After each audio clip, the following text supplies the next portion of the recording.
नमस्कार साथियों, मैं दीपक बिट्टू एक बार फिर आपके सामने हाजिर हूं हमारे YouTube channel edu source by Bittu पर। आज अपन जिस टॉपिक को पढ़ने वाले हैं वो है स्थानीय स्वशासन और स्थानीय स्वशासन का एक भाग पंचायती राज।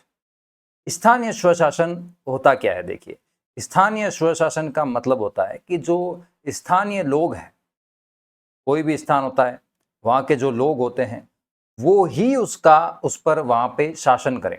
ठीक है, वो ही वहाँ पे नियम बनाएं, वो ही वहाँ पे नियमों को क्रियान्वित करें। ठीक है, तो ये होता है स्थानीय स्वशासन की मूल अवधारणा। ठीक है, लोगों का स्वराज हो गया एक तरह से। स्थानीय स्वशासन की जो अवधारणा है उसको बड़ी मजबूती से गांधी जी द्वारा पेश किया गया था हमारे भारतीयों के सामने। और उनकी जो अवधारणा है, उनकी जो स्थानीय स्वशासन की जो कल्पना थी, उसको हमने साकार किया हमारे संविधान में स्थानीय स्वशासन का अधिनियम लाके। ठीक है, तो स्थानीय स्वशासन एक ऐसा टॉपिक है जो राजस्थान के और भारत के लगभग प्रत्येक एग्जाम में इसमें से क्वेश्चन आते हैं, पूछे जाते हैं और बड़ी मात्रा में आते हैं।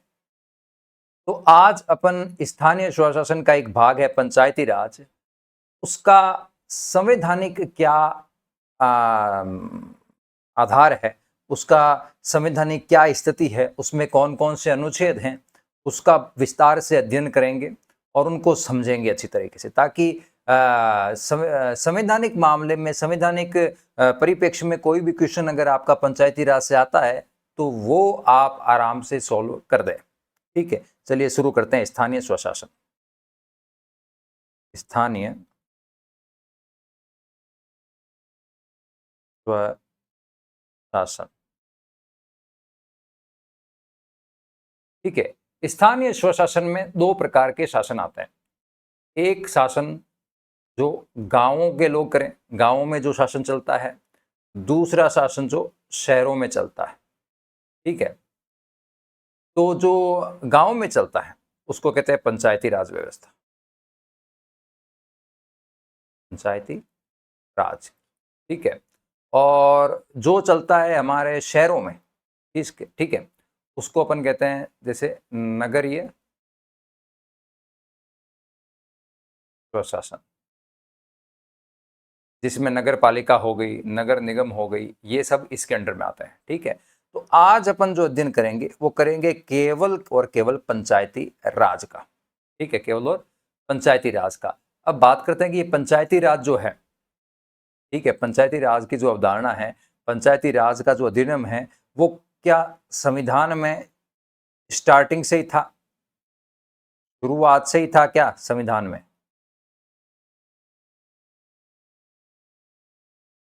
तो इसका उत्तर है नहीं।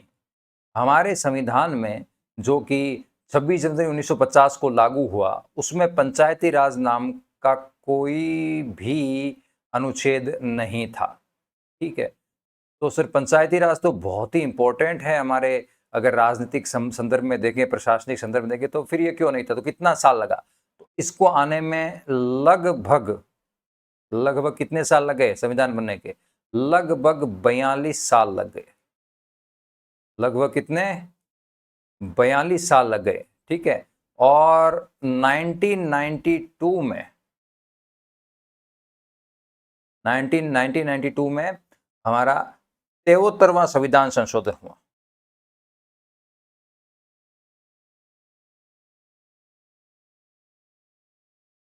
तेहत्तरवां जो संविधान संशोधन हुआ, 73 अमेंडमेंट 1992, उससे क्या आया? उससे तो आया पंचायती राज, हमारे संविधान में एंट्री ली। ठीक है, और इसी के साथ दोनों साथ ये 74वां संविधान संशोधन, 74 जो संविधान संशोधन था 1992 में, उससे एंट्री किसने ली? नगरीय स्वशासन ने। ठीक है, तो इसका नगरीय स्वशासन जो है हमारा, इसके बारे में हम और कभी चर्चा करेंगे, लेकिन आज अपन बात करेंगे पंचायती राज के बारे में। और जब पंचायती राज के बारे में बात करेंगे तो इसका मतलब हम बात किसके बारे में करेंगे? 73वें संविधान संशोधन 1992 के बारे में बात करेंगे। ठीक है, तो चलिए सबसे पहले बात करते हैं अपन 73वां संविधान संशोधन।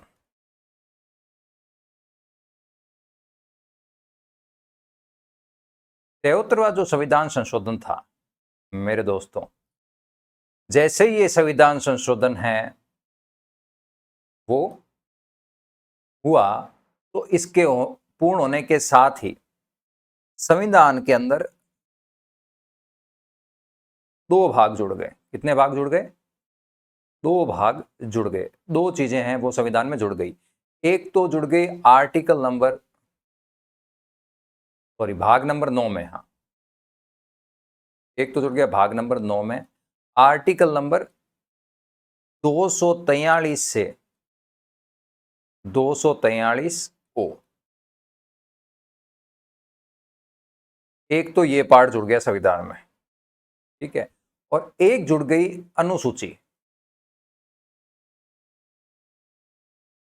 11वीं अनुसूची, अनुसूची 11, ठीक है। अब बात करते हैं कि जो पंचायती राज है, अगर आपसे प्रश्न पूछ ले कि संविधान के अंदर कौन कौन से दो ऐसे भाग हैं जो पंचायती राज व्यवस्था के संदर्भ में है, तो आप कहोगे एक तो भाग 9 में आर्टिकल नंबर 243 से 243 ओ तक के अनुच्छेद है वो, और दूसरा अनुसूची 11, ठीक है। अब अपन देखते हैं कि ये जो पार्ट है भाग 9 का 243 से 243 ओ, इसके अंदर क्या लिखा हुआ है और अनुसूची 11 के अंदर क्या लिखा हुआ है। अगर ये हमें पता चल जाए तो हमारा पंचायती राज के बारे में संविधान में क्या नियम है, कौन से अनुच्छेद हैं, कौन से कानून हैं, ये सारी चीजें हमें पता चल जाएगी, ठीक है। तो हमारा पंचायती राज है वो पूर्ण हो जाएगा। तो ये दो चीजें पढ़नी है, इसमें ज्यादा कुछ पढ़ने वाला है नहीं, क्योंकि सबसे पहले ये देख लेते हैं इसमें क्या लिखा हुआ है। इसके अंदर पंचायती राज किस प्रकार से उसकी स्थापना की जाएगी, क्या उसकी संरचना रहेगी, क्या उसके पास शक्तियां रहेगी, शक्तियां उसको कौन देगा, ठीक है, शक्तियां कौन देगा, उनका चुनाव कैसे होगा। मतलब 99% जो मसाला है पंचायती राज का वो किसमें दे रखा है, भाग 9 में आर्टिकल 243 से आर्टिकल 243 ओ में दे रखा है, ठीक है। तो अनुसूची 11 क्यों डाली? अनुसूची 11 में 29 विषय दे रखे हैं। देखो कितने दे रखे हैं, 29 विषय दे रखे हैं। ये 29 विषय किस बात के हैं कि पंचायती राज संस्थाएं हैं वो, ये जो पंचायती राज संस्थाएं बनेगी ये किन किन विषयों पर कानून बना सकती है। भाई आप स्थानीय स्वशासन दे रहे हो, उनको अपना शासन खुद करने के लिए जो शक्तियां दे रहे हो, तो कोई न कोई सब्जेक्ट भी दोगे कि आप इन इन विषयों पर स्वशासन कर सकते हो। तो ये 29 विषय हैं, ठीक है। अब 29 विषय में से कोई राज्य है वो 23 विषय पे कानून बनाने की शक्तियां पंचायती राज को देता है, कोई 22 विषय पे देता है, वो लोग है। लेकिन अनुसूची 11 में स्वतंत्रता है कि 29 विषय जो हैं इन पर पंचायती राज है वो अपने कानून है वो बना सकता है, ठीक है। तो एक बहुत ही बेसिक इसका स्ट्रक्चर आपको समझ में आ गया कि हमारे यहाँ संविधान में ये पंचायती राज जुड़ा कहाँ से, तो 73वां संविधान संशोधन हुआ था 1992 से। अच्छा ठीक है, उस संविधान संशोधन के माध्यम से हमने क्या क्या जोड़े, तो साहब भाग 9 जोड़ा, 200 भाग 9 में आर्टिकल 243 से 243 ओ हमने जोड़ा और अनुसूची 11 जोड़ी। ओके, अनुसूची 11 में क्या है, तो अनुसूची 11 में 29 विषय हैं जिन पर ये पंचायती राज जो संस्थाएं बनेगी ये कानून बना सकेगी, ठीक है। तो आर्टिकल 243 से 243 ओ में क्या है, तो बोल दो सब कुछ है पंचायती राज से संबंधित, ठीक है।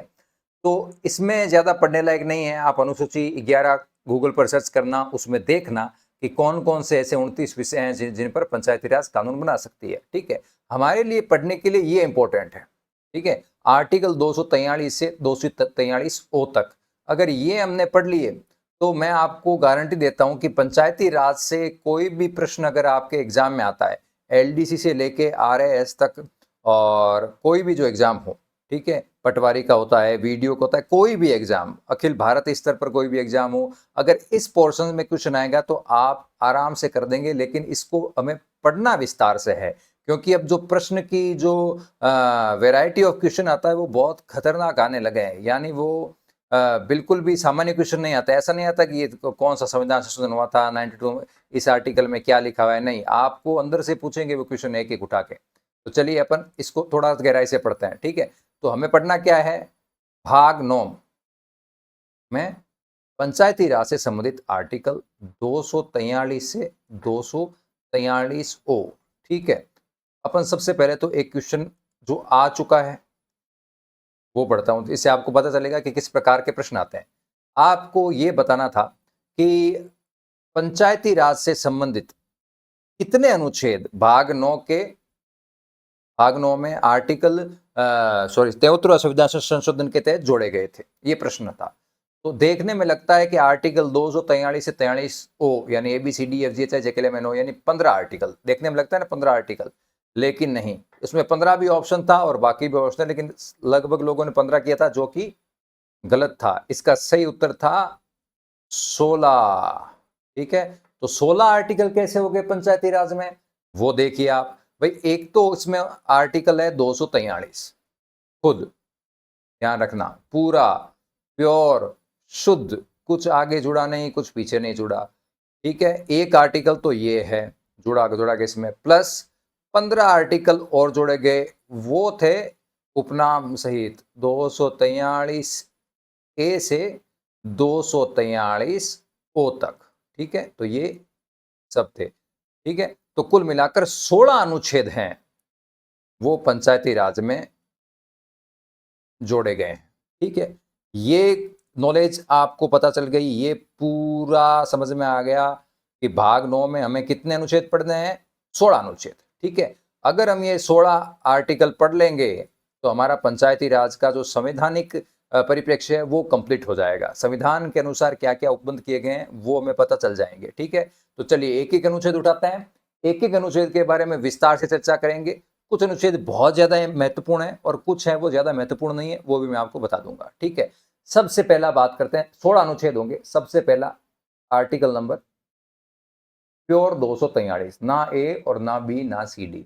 आर्टिकल 243 में क्या लिखा हुआ है, आर्टिकल 243 में लिखा हुआ है कि भाई आप जब भी किसी अनुच्छेद में प्रवेश करते हो तो उसके बारे में बहुत सारी चीजें लिखी होगी, कहीं ग्राम सभा लिखा होगा, कहीं वार्ड पंच लिखा होगा, कहीं वार्ड सभा लिखी होगी, कहीं कुछ लिखा होगा, कहीं कुछ लिखा, तो उन सब की जो परिभाषा है कि भाई हमारा कहने का मतलब क्या है, उन सब की जो परिभाषाएं हैं, ठीक है, ये आर्टिकल 243 में है। तो आर्टिकल 243 में आपको इतना ही पता होना चाहिए, परिभाषाएं, इसमें ज्यादा कुछ नहीं आता। लेकिन अगर आपको आर्टिकल 243 में परिभाषाएं लिखी हुई है ये अगर नहीं पता है तो एक प्रकार का क्वेश्चन आ सकता है जिसमें अपने मिलान करना होता है। जैसे यहाँ पे आर्टिकल 243 ए दे दिया, यहाँ 243 सी दे दिया, या दोस्तों यहाँ पे 243, फिर यहाँ पे देंगे परिभाषा है, राज्य निर्वाचन आयोग, फिर इनको मिलान है। अगर आपको 243 में परिभाषा है यही मालूम नहीं हुआ तो फिर वहां पे आपका क्वेश्चन गलत हो जाएगा। तो ये दिमाग में बैठा लो कि आर्टिकल 243 में परिभाषाएं दी हुई है। चलिए,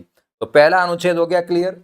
अब अपन बात करते हैं दूसरा, जो कि है आर्टिकल 243 ए। ठीक है, आर्टिकल 243 ए में क्या दे रखा है, आर्टिकल 243 ए में दे रखा है पंचायती राज का आधार, और वो आधार क्या होता है, ग्राम सभा।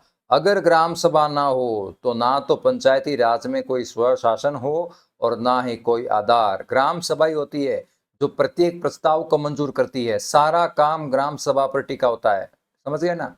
तो ग्राम सभा के बारे में दिया हुआ है। ठीक है, और इसमें इतना ही लिखा होता है, क्या ज्यादा इसमें कुछ नहीं लिखा, इतना लिखा है कि ग्राम सभा की जो शक्तियां हैं, भाई क्या क्या शक्तियां होगी ग्राम सभा के पास। ग्राम सभा की जो शक्तियां हैं वो कौन तय करेंगे, राज्य के विधानमंडल तय करेंगे। राज्य के जो विधानमंडल है वो तय करेंगे। ठीक है, कौन तय करेंगे, राज्य। ये है आर्टिकल 243 ए। और आपको इतना ही ध्यान रखा है कि 243 ए के अंदर ग्राम सभा का वर्णन है, और ग्राम सभा के वर्णन में क्या लिखा है कि ग्राम सभा की जो शक्तियां हैं वो क्या क्या होगी, वो कौन तय करेंगे, राज्यों के विधानमंडल तय करेंगे। यानी राजस्थान वालों की ग्राम सभा के पास अलग अलग शक्तियां हैं, गुजरात वालों के ग्राम सभा जो है उनके पास और अलग शक्तियां हैं। तो स्टेट वाइज अलग अलग विधानमंडल तय करते हैं क्या क्या शक्ति हो। ग्राम सभा के बारे में आपको बता देता हूँ, ध्यान रख लेना थोड़ा, कि जो ग्राम सभा होती है वो किसी भी ग्राम पंचायत में कोई भी प्रस्ताव हो, कोई भी काम करना हो, एवरी सिंगल वर्क वो इसके द्वारा अनुमोदन किया जाता है। अगर ये अनुमोदन नहीं की जाएगी तो वो वैध नहीं माना जाएगा काम, ठीक है। अंतिम स्तर पर अगर कोई चुनौती देता है किसी काम को और ग्राम सभा द्वारा अनुमोदन नहीं किया गया है तो उसकी वैधता है वो कम हो जाती है या ना के बराबर हो जाती है, ठीक है। तो ग्राम सभा के सदस्य कौन होते हैं? तो ग्राम सभा के सदस्य तो जितने भी वोटर्स होते हैं उस गांव के, ठीक है, जितने भी वोटर्स होंगे, ठीक है। मान लीजिए गांव है जिसकी जनसंख्या 6000 है, ठीक है। 6000 में कौन कौन शामिल हैं? 18 वर्ष के कम के भी शामिल हैं। मान लीजिए 4000 लोग वोटर हैं, तो ये 4000 है ग्राम सभा के सदस्य होंगे। और जब ग्राम सभा का अधिवेशन होगा तो ये 4000 के 4000 लोग आमंत्रित होते हैं। कोरम इनका अलग अलग होता है, ठीक है ना। लगभग 10% का कोरम इसमें रहता है राजस्थान की बात करें तो यानी अगर 400 लोग एक जगह इकट्ठे होंगे, ये कोरम पूरा होना चाहिए। जब 400 लोग इकट्ठे हो जाएंगे, 401 होते ही क्या हो जाएगा? आपकी ग्राम सभा प्रारंभ हो जाएगी। तो ये सारी बातें मैंने आपको थोड़ा सा व्यवहारिक ज्ञान बता दिया है कि ग्राम सभा क्या होती है, कौन कौन लोग शामिल होते हैं। तो ये भी ध्यान रखना है कि ग्राम सभा क्या होती है, जिसमें सारे गांव पंचायत के वोटर शामिल होते हैं, 10% कोरम होता है और सारे फैसले ग्राम सभा द्वारा लिए जाते हैं। इसके अध्यक्ष होते हैं वो सरपंच होते हैं, और अगर सरपंच उपस्थित नहीं हो तो वो क्रमानुसार राजस्थान पंचायती राज अधिनियम में लिखा हुआ है। वो जब राजस्थान का जो प्रॉपर पंचायती राज अधिनियम है उसके बारे में बात करेंगे तो विस्तार से समझाऊंगा। आज अपना जो टॉपिक है वो है भारत के संविधान में क्या स्थिति है पंचायती राज की। तो भारत के संविधान में ग्राम सभा की क्या स्थिति है? बस इतनी सी स्थिति है कि उसमें इतना लिखा है कि ग्राम सभा की जो शक्तियां होगी वो तय कौन करेगा? राज्य के विधानमंडल तय करेंगे, ठीक है। तो हमने आर्टिकल 243 पढ़ा, पहला आर्टिकल, जिसमें लिखा है क्या? परिभाषाएं। और आर्टिकल 243 ए भी पढ़ लिया, जिसमें क्या लिखा है कि ग्राम सभा के बारे में वर्णन है और इतना ही है कि शक्तियां वो राज्य के विधानमंडल तय करेंगे। चलिए, 2 अनुच्छेद अपने पढ़नी है 16 में से, अब शेष अपने रहे कितने? 14, ठीक है। तो अब बताएं आर्टिकल तीसरा नंबर, वो क्या है? 243 बी, ठीक है ना। इसको आप बहुत ही ध्यान से समझना। आर्टिकल 243 बी में क्या दे रखा है? ये एबीसीडी जो मैं आपको बता रहा हूँ ना, याद करने की एक थोड़ी सी ट्रिक भी लास्ट में आपको बता दूंगा, ताकि आपको याद भी आसानी से रह जाएंगे। एक बार तो आप इनको समझ लो, ये टेंशन मत लो कि याद रहेंगे या नहीं रहेंगे, याद आराम से रह जाएंगे, मैं समझा दूंगा। तो 243 बी में क्या दे रखा है? 243 बी में दे रखा है पंचायतों का गठन। पंचायतों का गठन मतलब जो पंचायती राज है वो उनका गठन किस प्रकार से होगा? आप किसी भी जिले में किस प्रकार से उनका पंचायतों का गठन होगा? किसी भी राज्य में होगा, जिले में होगा, ठीक है। तो इसमें आपको पता होगा क्या? 3 स्तरीय होता है। 3 स्तरीय पंचायती राज की स्थापना है हमारे। अब ये 3 स्तरीय क्या होता है साहब? ठीक है, जिला स्तर पर क्या होती है? जिला परिषद पहला। इसके अंडर में क्या होती है? पंचायत समिति।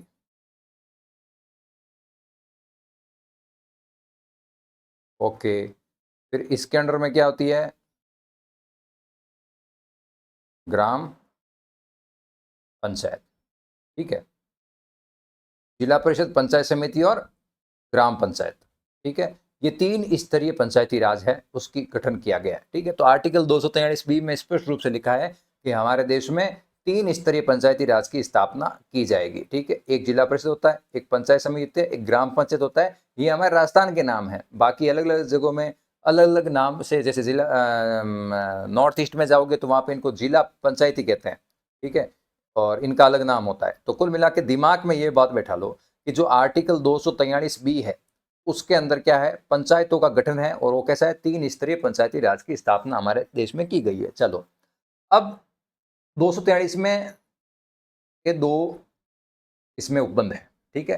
तो पहला उपबंध मैंने आपको पढ़ा दिया जो बहुत इंपॉर्टेंट था, और दूसरा उपबंध जो है वो मैं आपको पढ़ाऊंगा, ये उससे भी ज्यादा इंपॉर्टेंट होगा, ठीक है। तो 243 बी के बारे में बात कर रहे हैं अपन, ठीक है। तो 3 स्तरीय होता है। चलो, ये तो पहली बात हो गई। अब दूसरी बात मैं करने से पहले आपको पूछता हूं कि एक प्रश्न पूछता हूं कि क्या संपूर्ण भारत में 3 स्तरीय पंचायती राज की स्थापना की गई है? बताओ, सारे भारत में त्रिस्तरीय की है क्या? नहीं है ना? क्या है? सीधी सी बात है। आर्टिकल 242 एक में लिखा है 3 स्तरीय, ठीक है, आपके एग्जाम में प्रश्न यही आया है कि क्या संपूर्ण, 4 कथन है, उसमें से एक कथन ये भी है कि संपूर्ण भारत में त्रिस्तरीय पंचायती राज की स्थापना की गई है अधिनियम के द्वारा, संशोधन के द्वारा। तो ये बात गलत है। क्यों गलत है? क्योंकि गलत करता है 243 बी का पहला तो कर देता है 3 स्तरीय, लेकिन 2 क्या कहता है कि वे राज्य जिनकी जनसंख्या जो है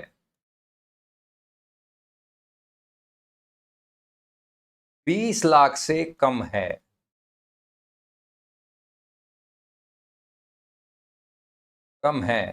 उनमें 2 स्तरीय ही होगी। समझे बात?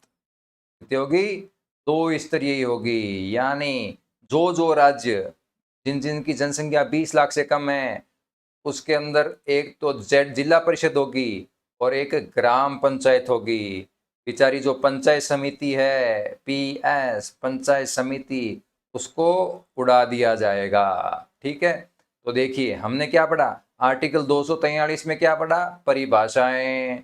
आर्टिकल 243 ए में क्या पढ़ी, ग्राम सभा। और 243 बी में क्या पढ़ा कि संपूर्ण भारत नहीं, सॉरी, 3 स्तरीय पंचायती राज की स्थापना की गई है, गठन होगा। लेकिन वे राज्य जिनकी जनसंख्या 20 लाख से कम है, उनमें 2 स्तरीय होगा।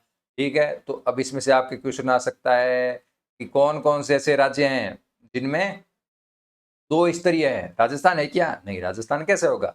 राजस्थान तो करोड़पति है जनसंख्या के मामले में, नहीं हो सकता। तो कौन कौन से हैं? तो देखिए हमारा जो सिक्किम है, सिक्किम की 6 लाख जनसंख्या है, तो इसमें 2 स्तरीय है। ठीक है, 2 स्टेज लिख देता हूं मैं। ठीक है, और उसके बाद में गोवा है, जैसे गोवा की जनसंख्या भी कम है, 20 लाख से कम है गोवा की जनसंख्या, तो उसमें भी 2 स्टेज हो गया। ठीक है, और संघ शासित प्रदेश है, जैसे मणिपुर है, मणिपुर में 2 स्टेज है। और कई संघ शासित प्रदेश है, जैसे दादर नागर है, दमन दीव है, लक्षद्वीप है, अंडमान निकोबार है। ठीक है, तो ये आप अभी गूगल पे सर्च करेंगे, आपको इतना काम है कि भाई साहब कौन कौन से राज्यों में, ये बड़ी देखो रोचक बात है कि एक तरफ अपन 3 स्तरीय पंचायती राज की स्थापना कर रहे हैं और कुछ राज्य ऐसे भी हैं जिनमें क्या है, अभी भी 2 स्तरीय चलती है। और क्यों चलती है? क्योंकि इसका वर्णन संविधान में है। आर्टिकल 243 बी जो है उसके दूसरे उपपद में है कि जिन राज्यों की जनसंख्या 20 लाख से कम होगी, वहां पे क्या होगा, 2 स्तरीय होगा। तो ये आपका प्रश्न बनने का बहुत गजब का एरिया है। यानी कोई भी एग्जामिनर होगा, उसके मन में प्रश्न बनाने की हार्दिक इच्छा होगी इसको देखते ही। ठीक है, तो ये बात है, ये आर्टिकल 243 बी, इसमें 2 उपबंध है। एक में लिखा है कि 3 स्तरीय पंचायती राज की स्थापना होगी, और दूसरे में क्या लिखा है कि जिन राज्यों में 20 लाख से कम जनसंख्या है, उसमें जो है वो 2 स्तरीय पंचायती राज की स्थापना होगी। चलिए, ये हो गए अपने आर्टिकल 3 पूरे। अब अपन करते हैं चौथा आर्टिकल 243 सी। आर्टिकल 243 सी क्या कहता है? आर्टिकल 243 सी कहता है कि पंचायतों की संरचना क्या हो,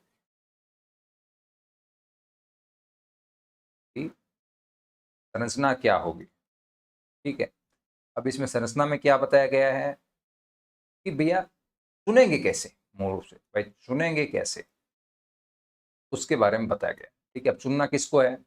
अगर ग्राम पंचायत है तो आप किसको चुनेंगे? निश्चित रूप से वार्ड पंच होंगे और सरपंच होंगे। ठीक है, ये तो किसे चुनने अपने को? ग्राम पंचायत से।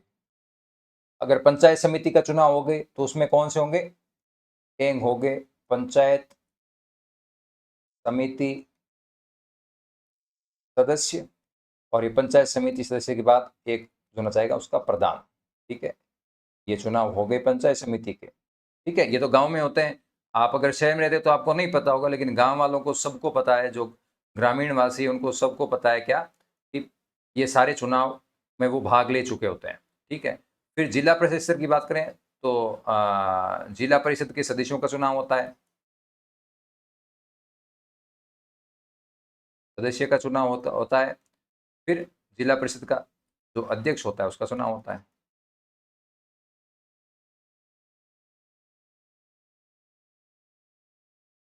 ठीक है, तो हमने अपन त्रिस्तरीय के बारे में बात करते हैं, जिला परिषद। ठीक है, तो कुल मिलाकर 6 चुनाव होंगे। ठीक है ना, 6 प्रकार के चुनाव होंगे, 6 पदों के चुनाव होंगे। ठीक है, आर्टिकल 243 सी हमें क्या बताता है? आर्टिकल 243 सी हमें यह बताता है कि कौन सा जो पद है का चुनाव किस प्रकार से होगा। ठीक है, तो इसमें हमें ये बताता है कि आर्टिकल 243 सी हमें क्या बताता है कि देखो, वार्ड पंच का जो चुनाव है, ठीक है, वो होगा प्रत्यक्ष। प्रत्यक्ष माने मतलब उसमें जो ग्रामीण है वो वो वोट डालने जाएगा। ठीक है, सरपंच के बारे में ये कह रहा है मैं आपको बाद में बताऊंगा। ठीक है, वैसा बाद में बता देना और क्या। ठीक है, फिर ये कहता है कि जो पंचायत समिति सदस्य है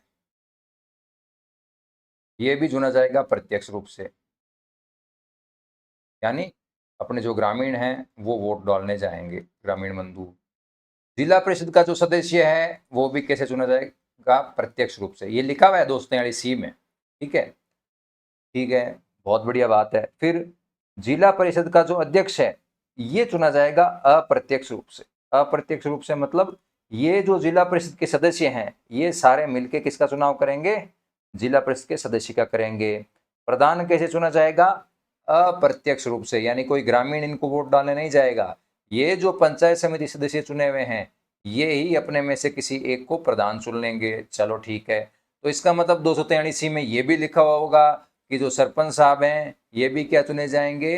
अप्रत्यक्ष रूप से। वार्ड पंच अपने में चुनाव कर लेंगे? तो जी नहीं, बाकी सबका तो 243 में एकदम क्लियर लिखा हुआ है। वार्ड पंच प्रत्यक्ष रूप से, पंचायत समिति सदस्य प्रत्यक्ष रूप से, जिला परिषद सदस्य प्रत्यक्ष रूप से, सरपंच जो हैं वो सॉरी प्रधान है वो अप्रत्यक्ष रूप से, और जिला परिषद अध्यक्ष है वो अप्रत्यक्ष रूप से।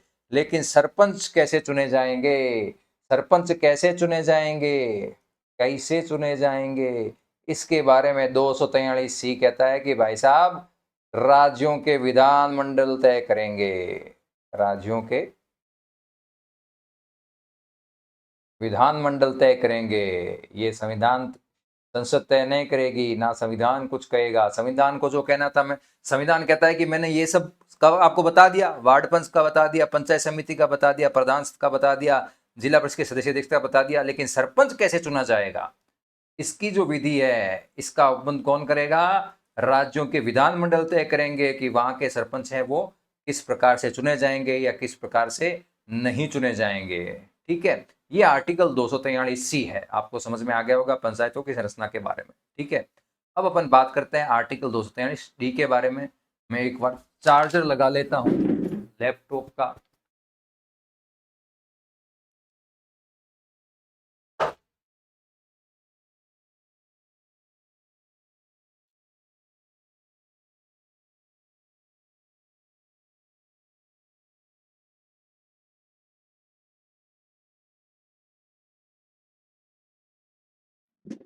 चलिए अब अपन बात करते हैं आर्टिकल 243 डी, पांचवा हो जाएगा,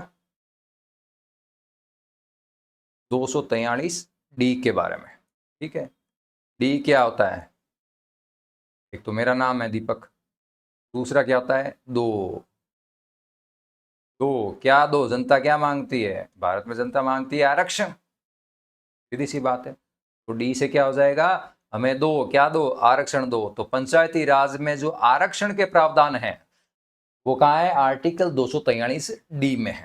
ठीक है, अब 243 डी में अगर आप संविधान खोल के देखोगे तो आपको बहुत बड़ा मैटर देखने को मिलेगा।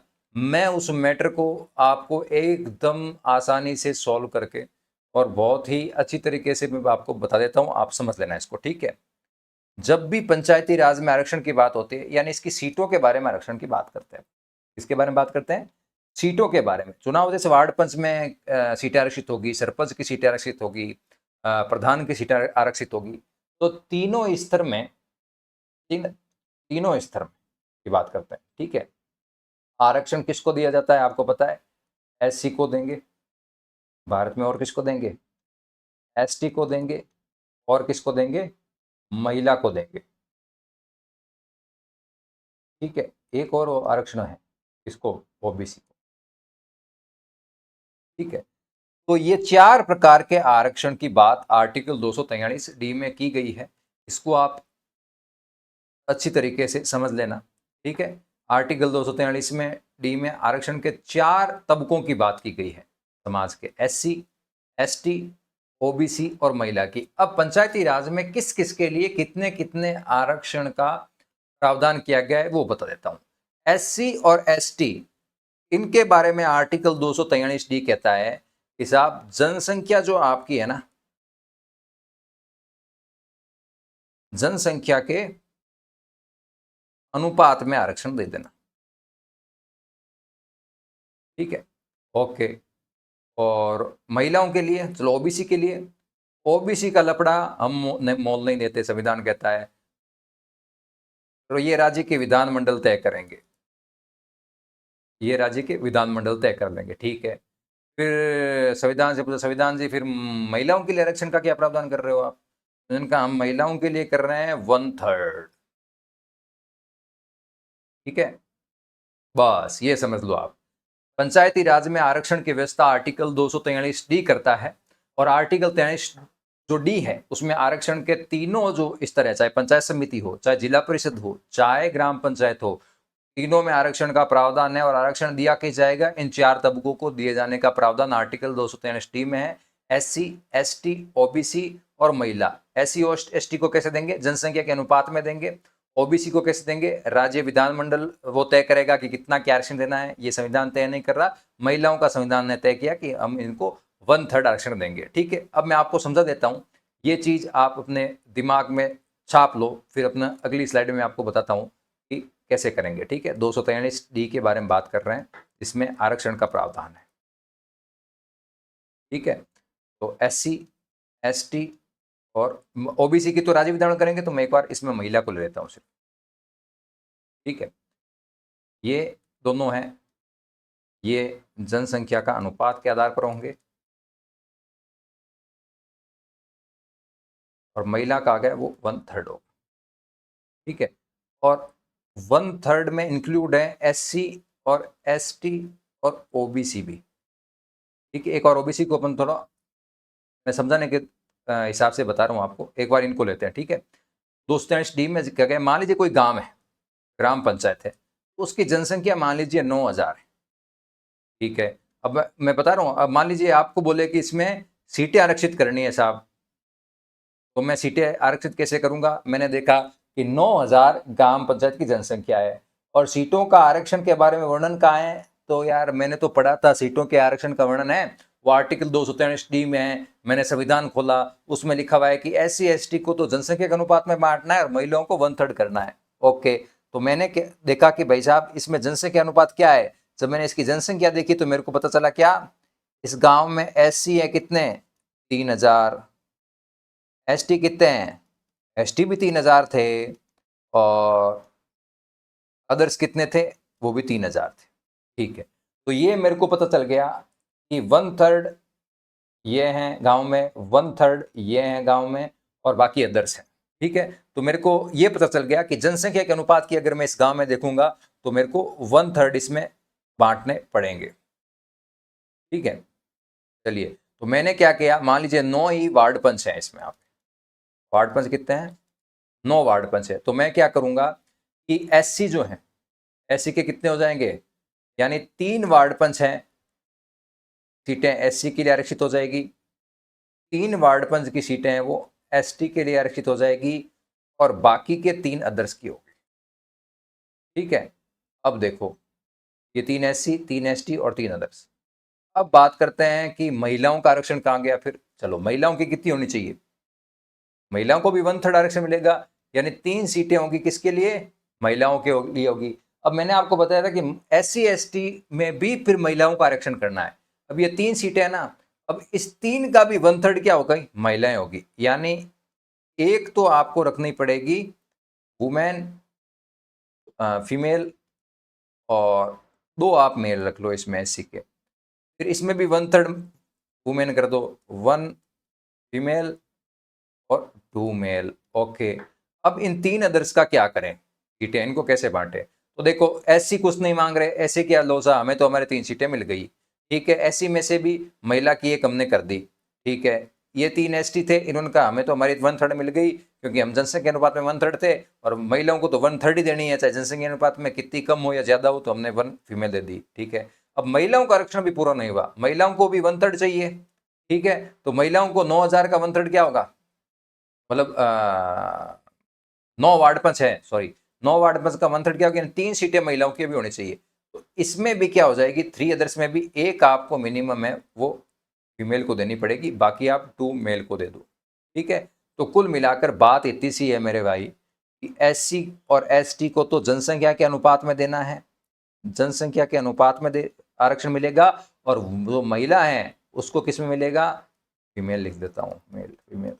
ठीक है, उनको 1/3 देना पड़ेगा आरक्षण। ये कहता है आर्टिकल 243D, जिसमें किसका प्रावधान है, आरक्षण का प्रावधान है। चलिए, ये हो गए हमारे 5। अब बात करते हैं छठा अनुच्छेद 243 ई फॉर एरा, एरा माने अवधि। ठीक है, याद हो जाएगा, अवधि। अवधि का मतलब है कि भाई जो ग्राम पंचायत है, उन ग्राम पंचायतों की अवधि कितनी होगी, पंचायतों की अवधि कितनी होगी।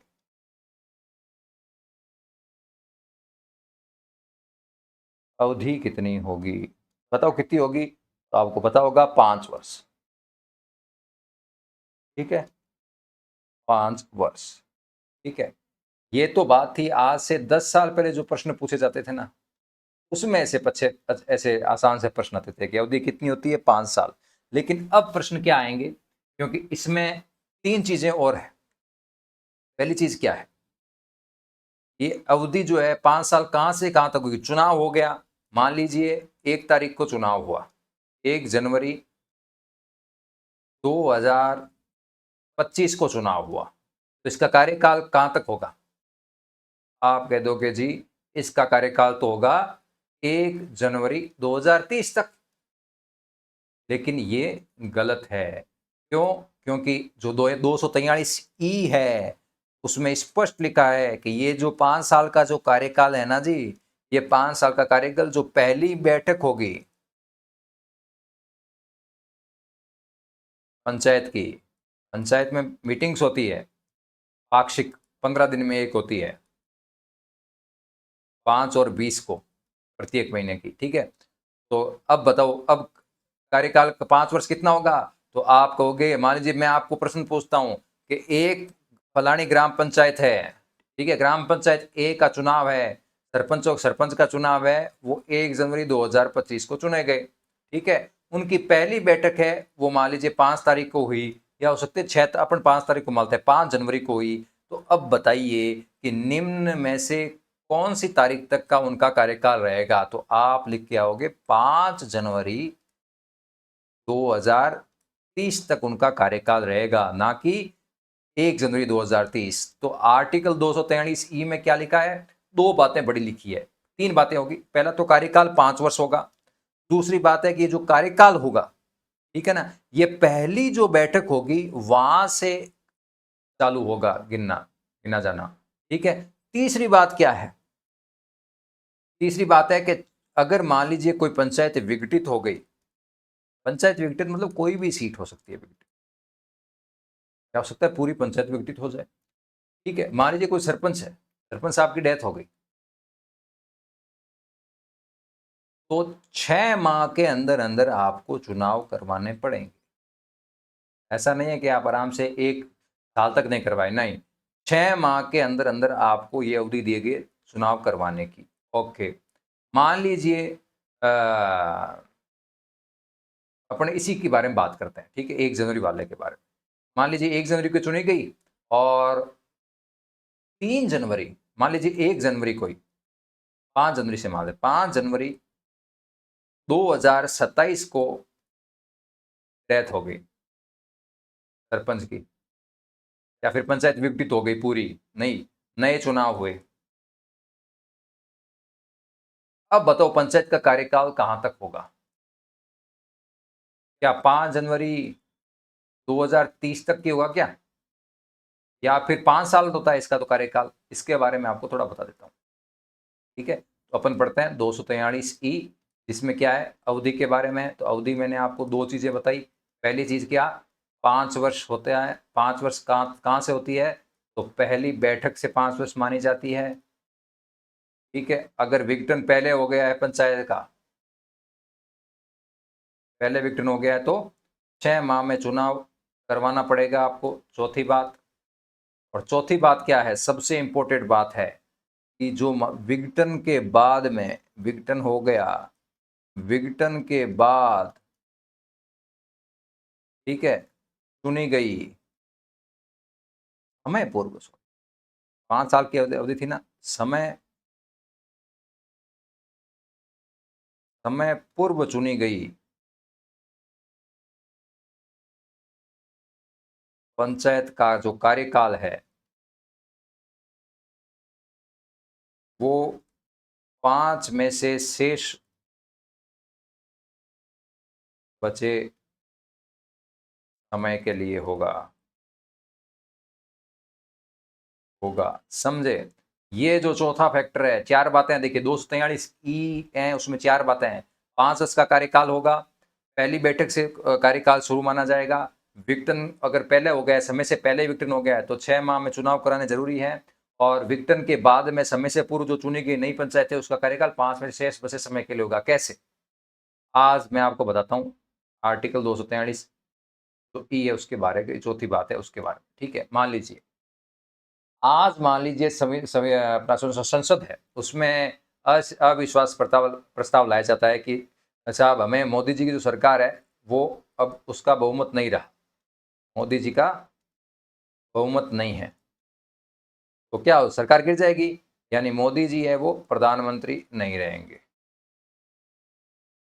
ठीक है, और परिस्थितियां ऐसी बनी तो वापस चुनाव होगा, लोकसभा का चुनाव।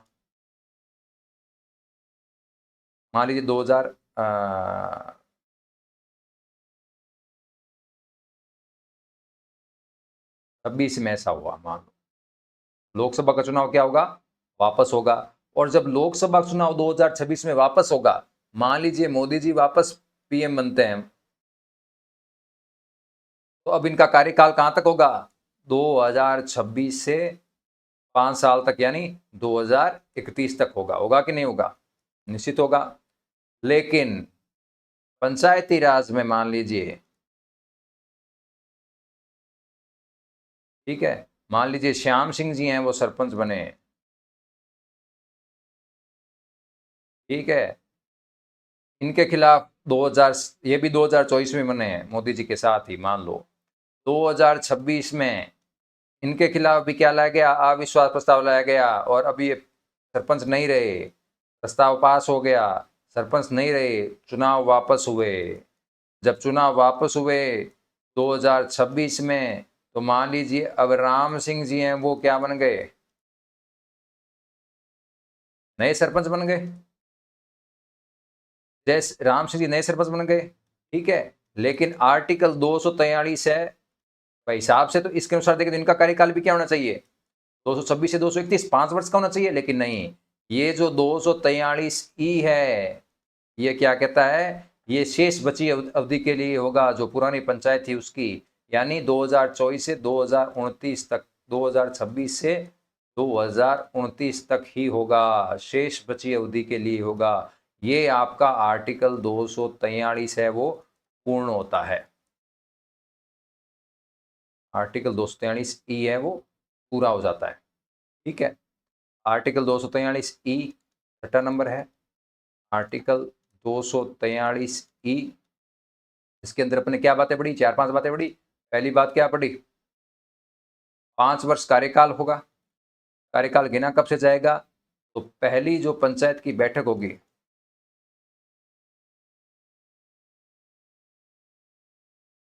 पहली पंचायत बैठक चुना जाएगा।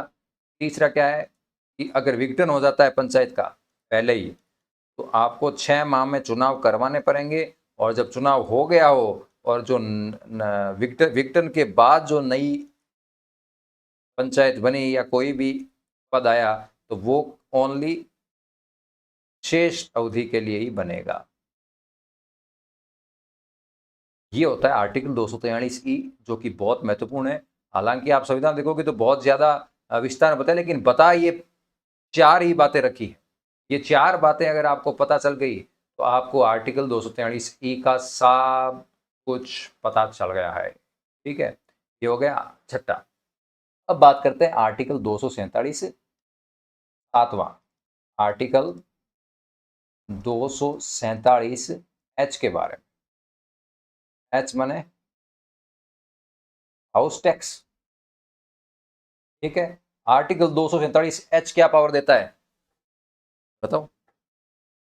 एच कहां से आ गया, भूल गया मैं तो। ABCD E F आता है ना, सॉरी।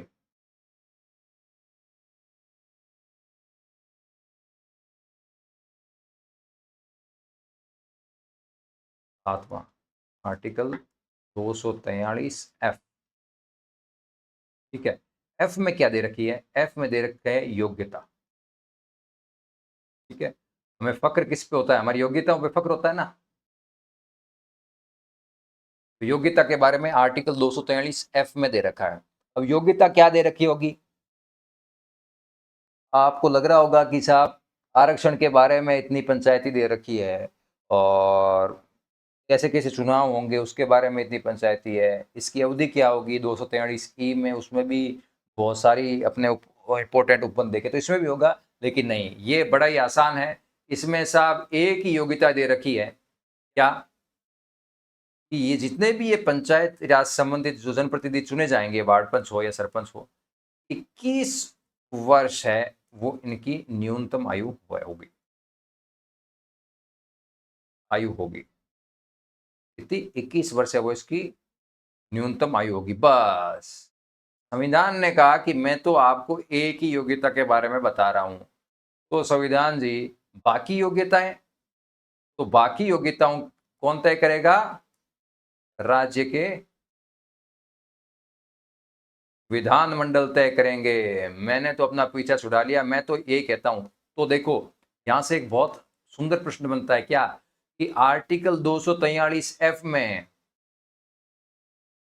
ठीक है, निम्न में से कौन कौन सी योग्यताओं का वर्णन किया गया है?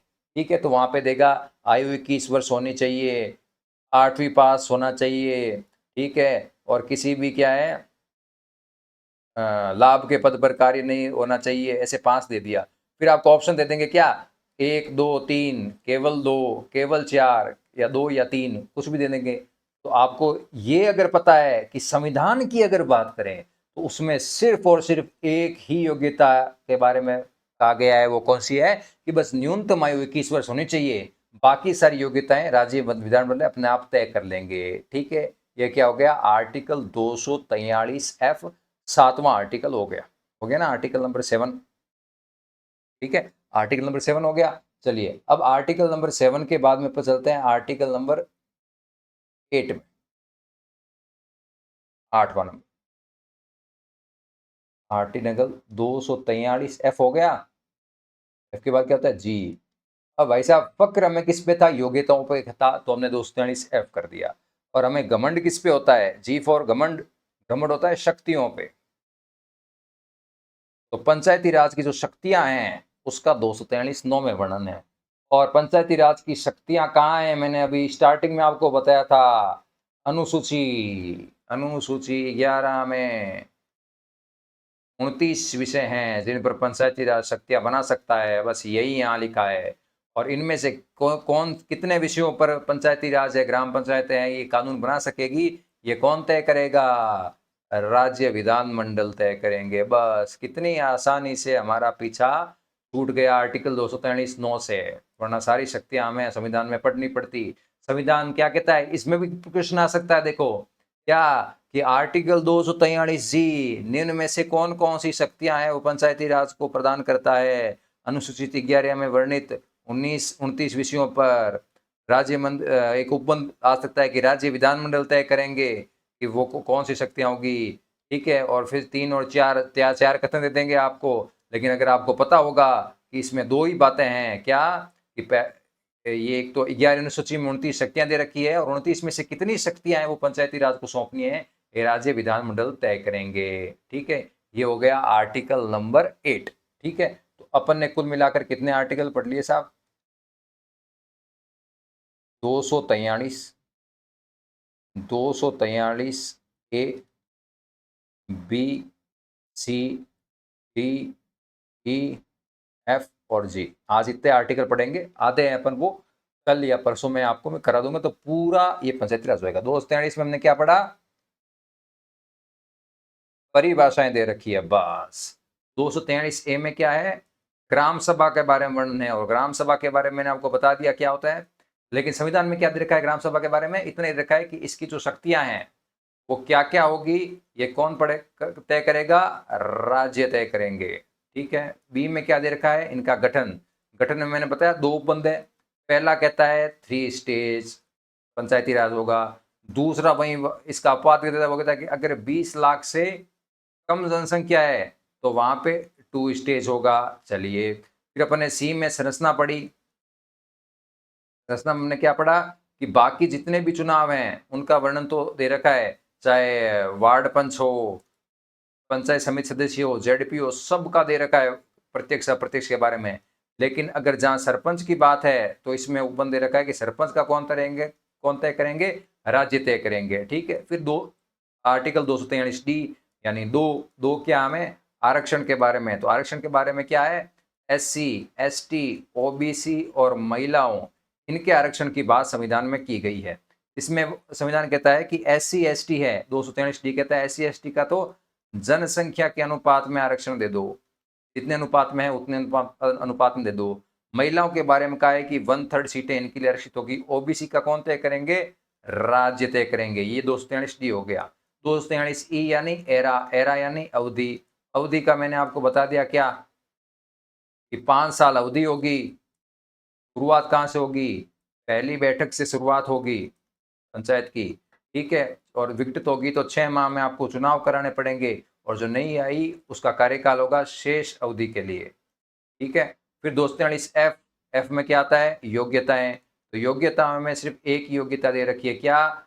21 वर्ष से कम आयु होनी चाहिए। फिर दूसरी योग्यताएं वो राज्य तय करेगा, संविधान कहता है वो मैंने तय करूंगा। फिर 200 में शक्तियां आती है। शक्तियों का वर्णन क्या कहाँ है? अनुसूची 11 में है। कितने हैं? 29 विषय पे पंचायती राज बना सकता है। अब इस 29 विषय पे कितने में से बना सकता है, ये कौन तय करेगा? राज्य तय करेंगे। ठीक है। ये है पंचायती राज। जो है पंचायती राज के बारे में जो संवैधानिक प्रावधान है, भारत के संविधान में प्रावधान है, जो आर्टिकल 43वें संविधान संशोधन 1992 के तहत जोड़े गए थे, वो अपन ने 50% कर लिया है। ठीक है। इसको आप अच्छी तरीके से कर लें, जो मैंने समझा है उसको अच्छी तरीके से कर लें। ठीक है। तो आपका 1 नंबर हो जाएगा पंचायती राज। आपको कहीं कभी जिंदगी में कोई आपत्ति नहीं आएगी। इसको एक बार आप आराम से पढ़ लेना, याद कर लेना, और मैं गारंटी देता हूं कि पंचायती राज का आपका कोई भी प्रश्न नहीं चूकेगा। 50% हमने कर लिया है, 50% है वो अगले लेक्चर में करेंगे। ठीक है। बहुत बहुत धन्यवाद।